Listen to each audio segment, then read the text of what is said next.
Hey there, it's Sam. In the early morning hours of March 1st, we're going to have the new moon in Aquarius. Now it's going to be in Shatabishak Nakshatra. Shatabishak means 100 medicines or 100 doctors, and it has to do with alternative healing, metaphysical healing, where we may have to go to 100 different sources and doctors to heal ourselves. And so this is very important for thinking outside the box, looking into sort of futuristic tendencies and alternative ways of dealing with things. The planetary association with Shatabishak is Rahu, who is also about finding alternative answers and looking into sort of outside of the box thinking and ways of handling things. The deity is Varuna, who is the god of the night and the sky and the seasons, more the seasons and the celestial water, the sort of river of heaven, the sky of consciousness. These are all big things that have to do with Varuna Nakshatra, with the deity of Varuna. This deity was responsible for separating the day from the night and the seasons and things like that. And it gives this kind of connection to what's called Ritta, or cosmic order. And again, so we have to really think outside the box when we're talking about cosmic order, because we don't really understand what makes things happen here on Earth. The rhythms and cycles of life and of nature are really incomprehensible. We take them for granted and think we have some control over them, but often we're humbled by their enormity and the things that we don't understand. Again, this is also related to Aquarius, which is about larger principles and themes and ideas and thought structures that are bigger than just our limited perspective. It's opposite the sign of Leo, which has to do with the glory of our individual power and the glory of our individual inspiration and things like that. But really, we can't fully develop the Leo principle or fully realize the Leo potential until it's aligned with a larger cause and a larger purpose. For instance, Leo is related to the king, but the king needs a kingdom, and the kingdom itself is related to Aquarius, all of the subjects and the philosophy and the politics of the kingdom and the general sort of zeitgeist is related to Aquarius. That's why it has to do with politics and also social reform, social structures. If a king, which is for instance like the Leo principle, or if you say the king who is you, your individual glory, if you're just interested in indulgence and your own desires rather than something larger like the culture that you live in and that higher mission and that higher purpose, then your life will become just sort of hedonistic and eventually lazy, and you'll squander and waste the power you have. So this kind of balance between our individual power and the culture that supports it, because whether we like it or not, or whether we want to admit it or not, we're all individuals, but we're also part of a world, part of a culture, part of a system that has preceded us and that will outlive us. And again, this is Aquarius. This is the theme of Aquarius. So harmonizing the energy of Leo into the collective, harmonizing the individual power, or the power of your individuality, with something more meaningful is going to be important for the next 30 days, because when the new moon happens, which is what I'm discussing, sun and moon come together and it ignites and gives birth to a sequence and a series and a life cycle within a certain time. And that's what we're having now, this Aquarius time cycle. So it's a time for you to reflect and ask yourself, what are you committed to that's bigger than just your own individual glory? What social causes, what thought structures? Again, Aquarius is ruled by Saturn and an air sign. So air is related to thoughts and ideas. Saturn is related to time and enduring principles and commitments So literally you see these are the thought structures and commitments, thought, the ideas that we have collectively made a commitment toward and that have gathered and that have a solid foundation. And again, we think of culture as it's kind of an abstract word. What is culture? Well, it's the language we live in. It's the way of existing that outlives us and that sort of envelops us.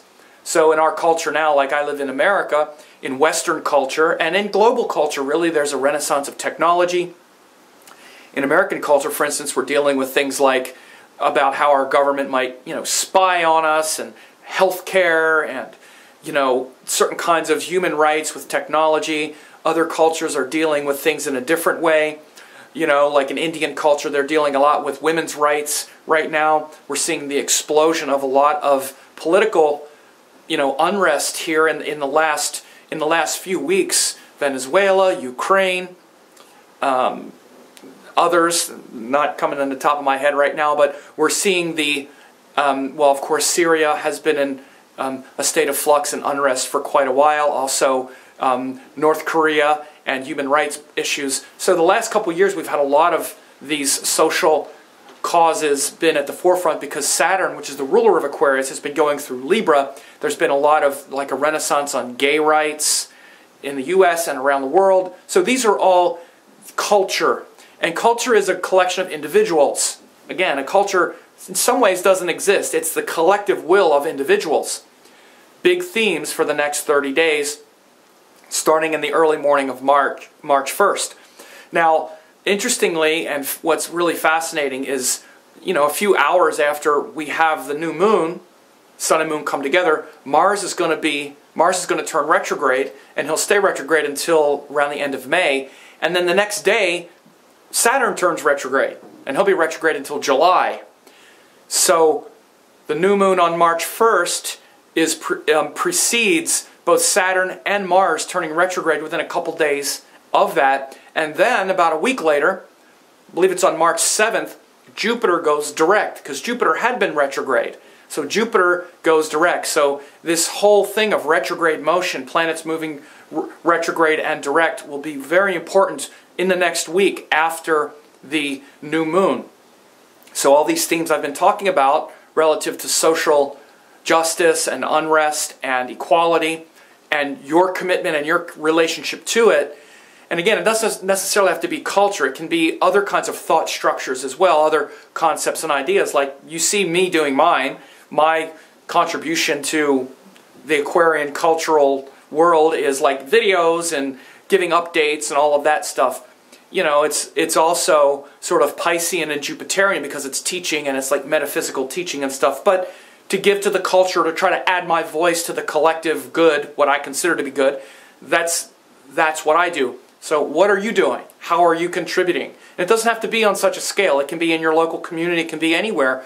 But these are big themes and big issues. Are you living up to your social obligations and responsibilities? And we all feel the need to do that. It's part of humanity to want to make a difference in the world that we live in. And, so with Saturn and Mars both turning retrograde in the sign of Libra shortly thereafter, and during this Aquarius cycle, it's a time for us to really reflect and deepen our inner commitment and our sense of inner courage toward making the world that we want to live in. As Gandhi said, be the change you want to see. I almost forgot it. It went through my mind and I couldn't remember it, so getting old. But as Gandhi said, be the change you want to see in the world. This is a big theme for the next 30 days.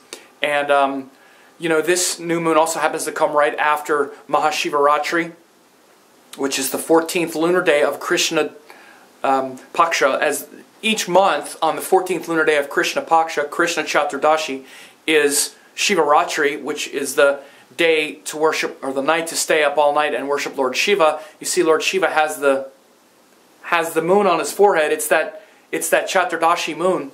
So it's a great time to really connect with your spiritual self and reconnect and recommit to that sense of self immersed in culture that we all really are aspiring to fulfill. We all have a function in society, and all great leaders, all great spiritual masters talk about our role in society as well. So as much as we might want to shun politics and all of that, we can't shun it. We are the beneficiary of the advantages of our culture, and also, suffering under the heel of the negative qualities of our culture. So, even if your culture is contributing some kind of enlightened dialogue around something that you appreciate or that you want to see continue into the future, really ponder that for the next, ponder it now and then take some action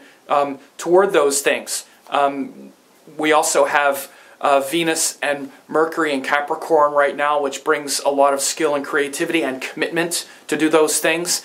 And as I say, Jupiter turns direct. He's been in Gemini since June of last year, June of 2013. He's going to turn direct and aspect this, he'll be aspecting this new moon as well, pretty direct aspect. So that certainly also confers grace and good luck and wisdom along this this journey of the Aquarian cycle. So this really promotes teaching and